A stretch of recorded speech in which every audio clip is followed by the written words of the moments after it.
and welcome to Yesterday, Today, Tomorrow. My name is Mariana Cordier, and I am your host. The worst of the pandemic seems to have passed, and we are getting back to work, school, and our lives. My guest today will share the challenges facing employers and schools, offices, facilities to make people feel secure about going back.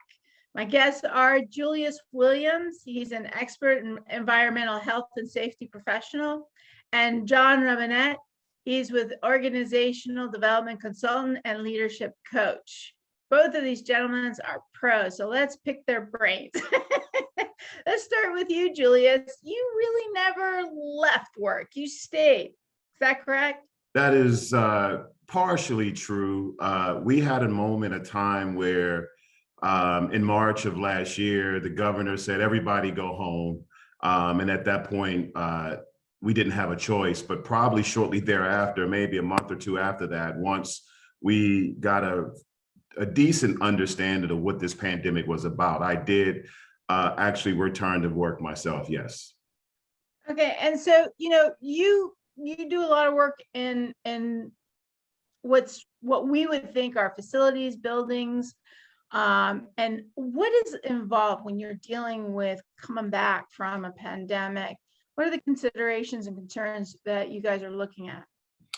From a facility standpoint, all of our buildings are designed to house people, infrastructure, resources, computers, and things of that nature. So when you abruptly shut these systems down, these buildings don't like that. So what we have to do, typically from a facility standpoint, is we still have to maintain these facilities and these buildings while people are not in them. We scale back some of the resources, our HVAC running times. We're shutting off some of our water sources just to prevent floods that we would not know about just because we don't have people in the buildings. But overall, coming back, that means you are re-preparing the building to house people, students, faculty, whoever is going to be in that building. You have to be prepared to do that. And there are some simple things that I like to look at in those cases. And first and foremost, a inspection of the building, walking through a facility and make sure everything is just where you left it. And that's not just for facilities, but for the smaller employers, such as myself, we kind of always stayed, but for those who did not, what would this apply to them as well? Absolutely. Just for example, if you have a building that's sitting for more than, let's say, a month, the water that's in your sinks, in your faucets, in your water fountains, bottle fillers, excluding having filter devices on them, over time, the chemicals that are used to treat that water that's coming from your local water authority, those chemicals evaporate over time and can certainly lead to bacteria and things growing in that water that you may not know about. So one of the things that I encourage people to do is to flush your water systems. Flush all of the water systems for at least 10 to 15 minutes. Every water source, starting from the point closest to the water main and working your way all the way back through a building. So that way you can ensure that the chemicals that are used to treat the water in the system is now present in the system and you don't have stagnant water sitting in your pipes. And what else would you recommend that, anyone who's coming back and is in charge of these kinds of issues and things, what else should they do? One of the other things that I would do is inspect your HVAC system. Earlier in the pandemic, we talked a lot about filtration and aerosols and the ability to pull those things out of the air to reduce the transmission of the COVID-19 virus. So your HVAC system is paramount. Again, typically you are performing preventative measures on this infrastructure every 6 months or so. Well, people have been gone and, money has been an issue for some businesses, so they may not have had the resources to maintain those systems over that extended period of time. So you obviously want to look at your HVAC system. And if you're on the East Coast like we are, today I believe it's 90 degrees. You don't want to have people that have been working comfortably in their home for the last, 12 months or so, now coming back to a building that either smells like it hasn't had any occupancy for a long time, or your air is stagnant and your HVAC systems aren't working. And these are things that I encourage people to do prior to preparing people to come back, because the last thing you want to do is give people that psychological, as we call it, psychosomatic thinking that, oh my God, I was doing just fine at home. Now I'm back in this building and this building is making me sick. And I'm gonna come back to you about, is there anything special that's been done for the HVAC systems for, decontamination, if that's even such a thing? But you gave me such a great in to ask and to bring John into the conversation. Thank you, John, for being here. But I know you work really hard with employers and talking about how to get your people back, how to reassure them. What are the challenges with that? Right. And thanks for having me on. I really appreciate it. Talk about this, which is really important. I think one of the biggest challenges is a sense of anxiety that is sort of pervasive through organizations, and with leadership in particular, those who are making decisions on behalf of an organization, the sense that we got to get it right. And the reality is none of us really knows what it's like to return back from a pandemic. This is a once in a century experience.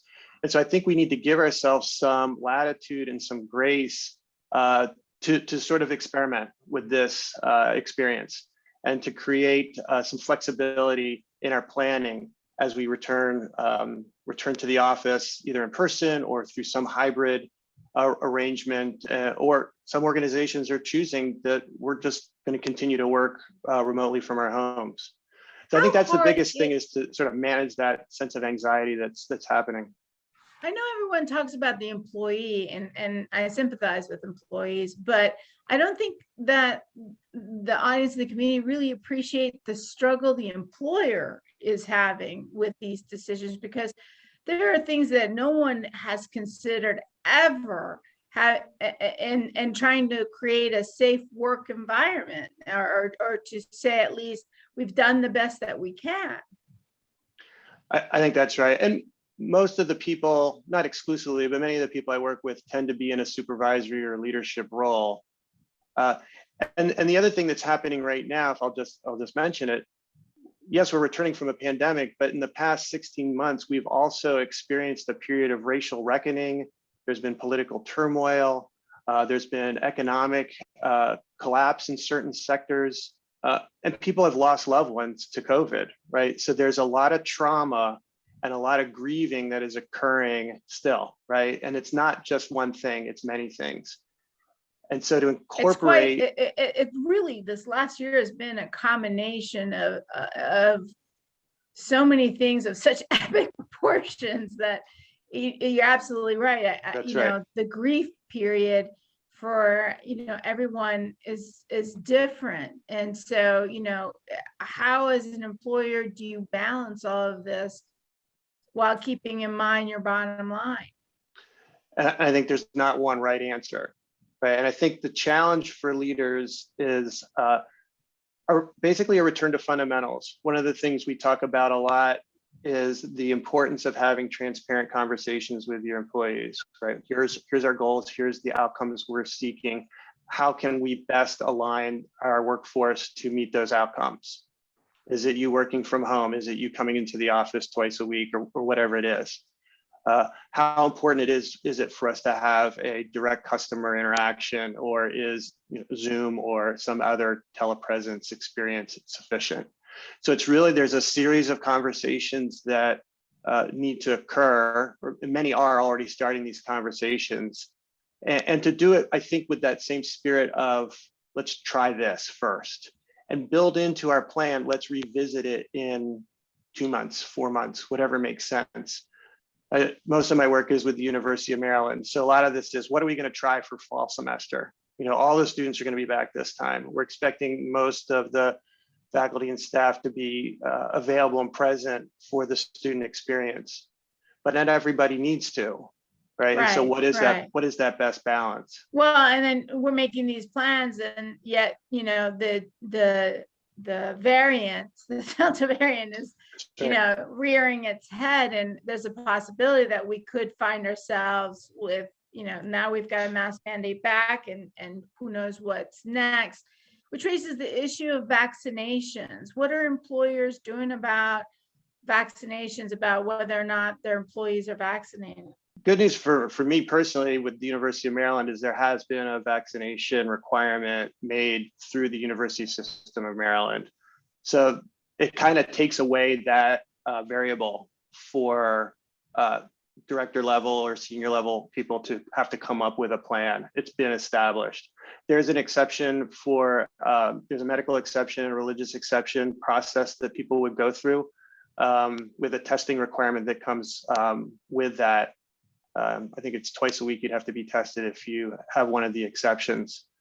But the requirement is that everyone returning to campus is vaccinated by, I think it's August 1st or 2nd. I can't remember the specific date. That's what we're doing. I can't speak to what other organizations are doing. And I know there's different requirements and concerns around, medical privacy and how far can an entity go in mandating something like getting a vaccine. There's precedent. There's precedent in other areas in schools in particular for, vaccinations or to have an established waiver. I would look to the local, state, and federal guidance for that. CDC has a lot of great information on best practices and how to handle protecting the individual and preventing the spread of the disease, especially as the new variants emerge. Right. And Julius, that brings me back to you about the how are our air systems? Do we need them to be updated? Do they need new filters? What is it that they need? Educate me and those of us who don't understand really well how that works with our buildings and facilities. Yeah, most of us, we know when our systems are not adequately working, right? In the summertime, it gets really hot in your space, or in the wintertime, of course, it gets pretty cold. So those are typically key indicators that your systems aren't working properly. Overall, again, filtration is really what has been the gold standard right now, and air changes, an appropriate amount of air changes in a space has pretty much been the gold standard for during the pandemic and in normal times as well. I mean, you want to make sure your systems are working efficiently. As I said, filtration, at one point, there was a lot of discussion about the level of filters that you would put in your home. For instance, most of your homes are probably equipped with what they call a MERV rating. And that is basically the density of the filter and the amount of dust that it will allow, particularly that it will allow to go through it, with MERV 13 being the highest. And a lot of organizations have looked at that MERV 13, but one of the issues that that came about with that was that your system that was installed in that building in 1966, 1970, can that sustain a higher level of filtration? In some cases, no. And to change out your entire HVAC system, I mean, you can be talking in the hundreds of thousands to the millions of dollars. And so, by just maintaining the system at its peak optimization, meaning that, again, making sure you're doing preventative maintenance on those systems, changing the filters, making sure that the filters that are in there are clean, making sure that air is allowed to pass through it while it is maintaining proficiency and reducing the aerosols or particulates that passes through. And what about, how important or how effective is the following through after the day and cleaning the surfaces and that sort of thing? Well, many organizations have definitely increased their housekeeping, and shout out to all custodians and housekeepers and frontline workers that really have been keeping this thing together since the beginning. I joke about going back to the office a month or two after this, but in a lot of cases, essential workers have not had a gap in the services that they provide for us. But definitely cleaning, housekeeping, cleaning services, sanitizing is very, very important. And, you know, even with, as John alluded to, I mean, even with vaccinations and things like that, you know, that is not a green light for us to let our guards down. So, you know, we still want to maintain a lot of the sanitation and processes that we been going through pre-COVID. And John, that kind of raises, you know, I wasn't, I have to admit, I'm going to surprise you now. We talked before and I didn't ask you this question, but it seems that it is an issue when a business or employer requires masks to be worn. And what is, you know, for instance, University of Maryland, or what is the stance about how important or how effective these masks really are, and should people really wear them? That's a great question. I can't speak to the public health or the epidemiology around mask wearing specifically. I do know what I've read on CDC, which wearing masks, both, you know, everybody in the room is wearing a mask and it reduces the transmission for sure. The requirement for the University of Maryland is if you're fully vaccinated, you don't have to wear a mask. If you have one of the waivers, then you have to follow the CDC guidelines if you are not vaccinated. So that's sort of one way to, there's a higher order authority that you can lean on that has created those policy suggestions, if you will. One of the way we look at it though is from a different angle, which is some people are going to want to wear a mask regardless, that just they feel safer that way, or they may have a situation in their home where they've got young people or compromised immune, people with compromised immune or elderly or whatever it is. And so they're doing everything they can to reduce their own personal exposure. And so even if they're vaccinated, they may still choose to wear a mask. So one of the things we try to let people know or coach them on is not to make any sort of judgments about someone, whether they're wearing a mask or not, right?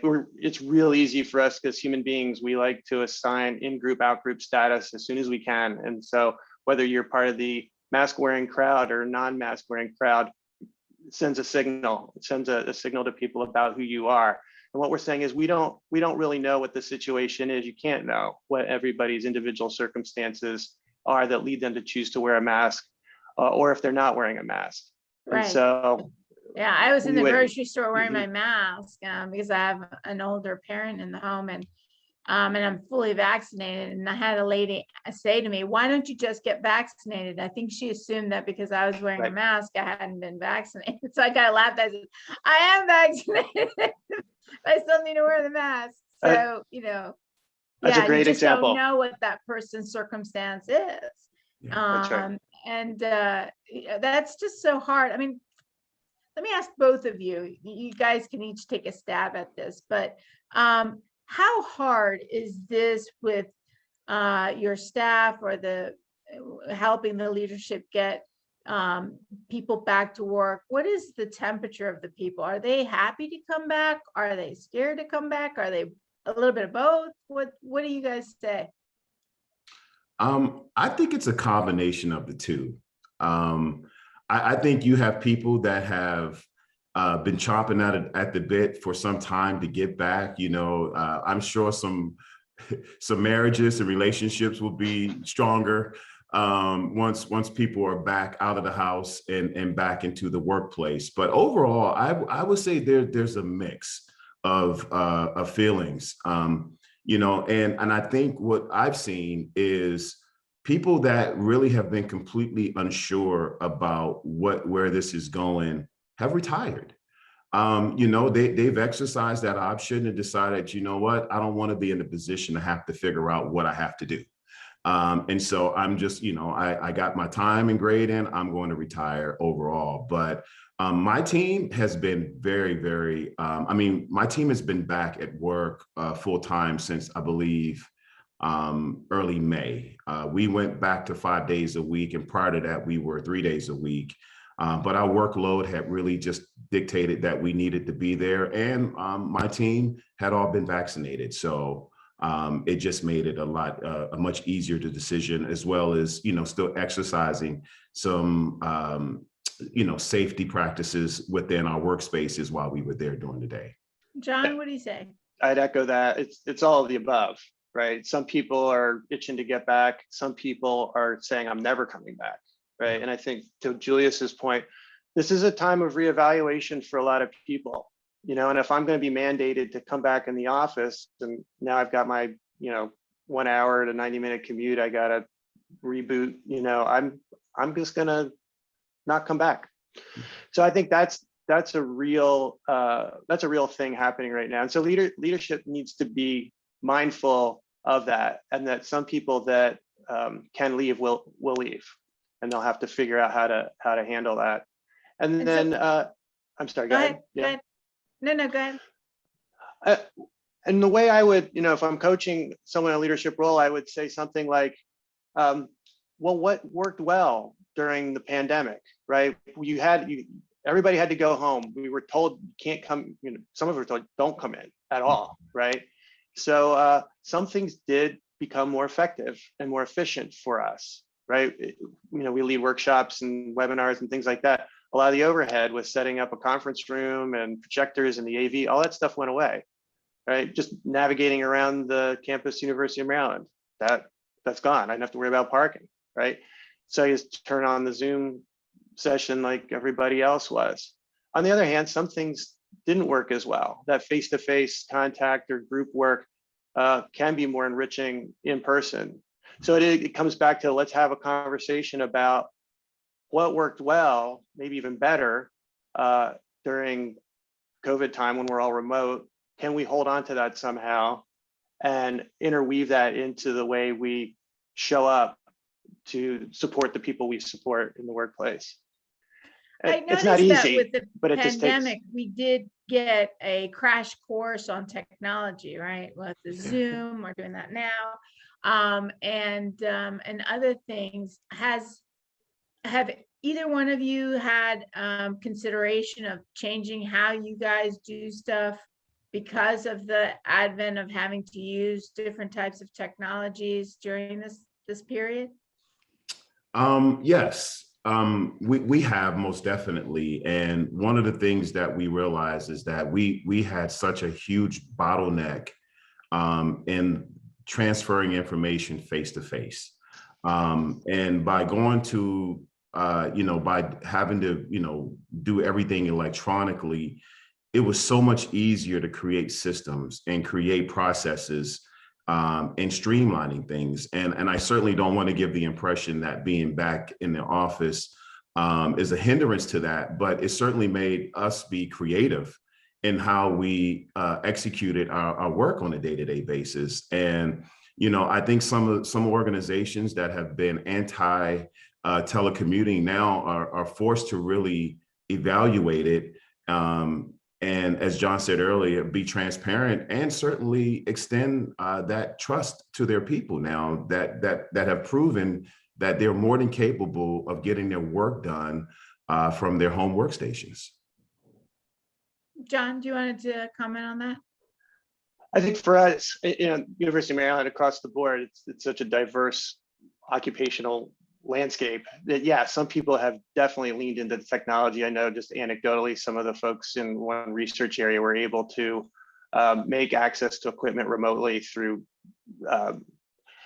tools that were already available. No one really considered, let's try it out, right? So it forced us to try out things I think were already on the marketplace. I mean, Zoom in particular predated the pandemic for sure. They were just in a very lucky spot and everybody gravitated to it quickly. I think the other part of it is there's some technology, and I know in conversations with some of our IT staff that we're not going to be supporting as much in the future, like some of the heavy duty, expensive teleconferencing, virtual presence type solutions that have been out there for more than a decade. Those probably won't be as valuable or as needed now that we can do sort of this lightweight Zoom type meeting. So some things we're going to let go of, I think, that we see that were maybe a little expensive or cumbersome, didn't really fit the new need as it's coming.